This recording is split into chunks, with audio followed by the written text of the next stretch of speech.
Bonjour nos chers candidats, pour suivre les actualités des autres épreuves du TCF Canada, visitez notre plateforme officielle www.formation-tcfcanada.com. Aujourd'hui et dans cette vidéo, nous allons corriger des sujets d'actualité pour les 3 tâches d'expression écrite.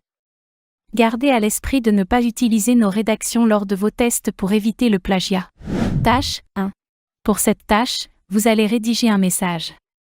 Votre objectif est de décrire, narrer ou expliquer un sujet. Le message sera adressé à un ou plusieurs destinataires spécifiques. Assurez-vous que votre message contient entre 60 et 120 mots.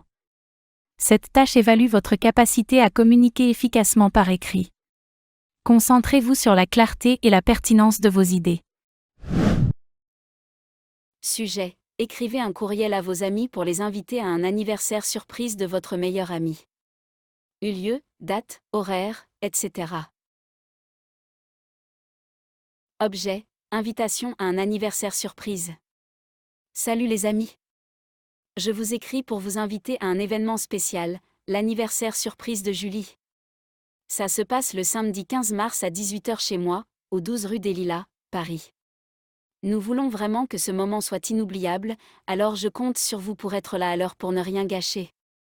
On a prévu des jeux, des cadeaux, et bien sûr, un gâteau délicieux. Pensez à garder le secret jusqu'au dernier moment pour que Julie soit vraiment surprise. Merci de me confirmer votre présence d'ici le 10 mars. On compte sur vous. À bientôt, Marc. La tâche 2 consiste à rédiger un article ou une lettre destinée cette fois-ci à plusieurs destinataires pour faire un compte-rendu d'une expérience ou d'un récit. Ces comptes rendus et récits seront accompagnés de commentaires d'opinion, de descriptions ou d'arguments en fonction de l'objectif demandé. Le candidat doit veiller à ce que son texte contient un minimum de 120 mots et un maximum de 150 mots. Cette tâche évalue la capacité du candidat à transmettre efficacement des informations, des opinions ou des arguments par écrit tout en respectant des exigences spécifiques. Sujet. Vous avez participé à une brocante, achat-vente de produits d'occasion, dans votre ville. Sur votre blog personnel, racontez pourquoi vous avez aimé cette activité. Titre. Une brocante pleine de découvertes. Cher lecteur. Hier, j'ai eu l'opportunité de participer à une brocante dans ma ville, et c'était une expérience incroyable. J'ai adoré l'ambiance conviviale qui régnait sur le lieu. Les étals étaient remplis de trésors cachés, des livres anciens, des objets vintage, des meubles restaurés. Chaque stand offrait une surprise. C'était comme un voyage dans le temps, où l'on pouvait toucher l'histoire tout en faisant de bonnes affaires. L'aspect écologique m'a aussi beaucoup séduit.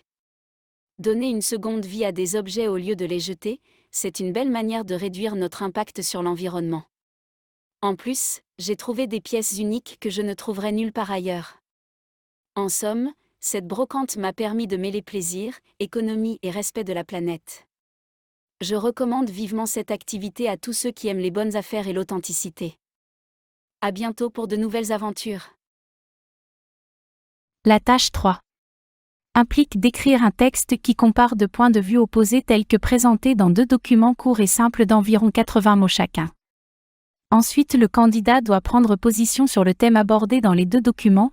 Le nombre de mots attendus est d'un minimum de 120 mots et un maximum de 180 mots. D'abord, on fournit 2 documents présentant 2 opinions sur une réalité spécifique, puis on demande au candidat d'écrire un court article. Cet article devrait comporter une première partie de 40 à 60 mots résumant les points de vue présentés dans les 2 documents.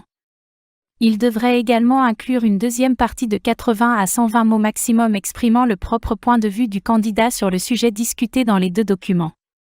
Cette tâche évalue la capacité du candidat à analyser dans un premier temps et synthétiser des informations provenant de plusieurs sources, ainsi que sa capacité à reformuler et à exprimer efficacement son propre point de vue par écrit.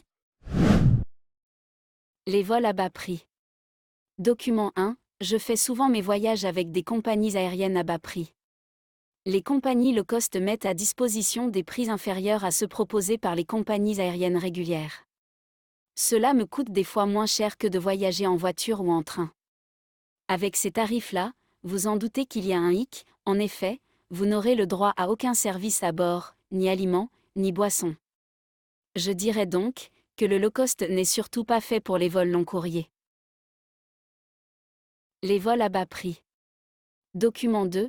Récemment, j'ai pris la décision de ne plus voyager avec les compagnies aériennes à bas prix.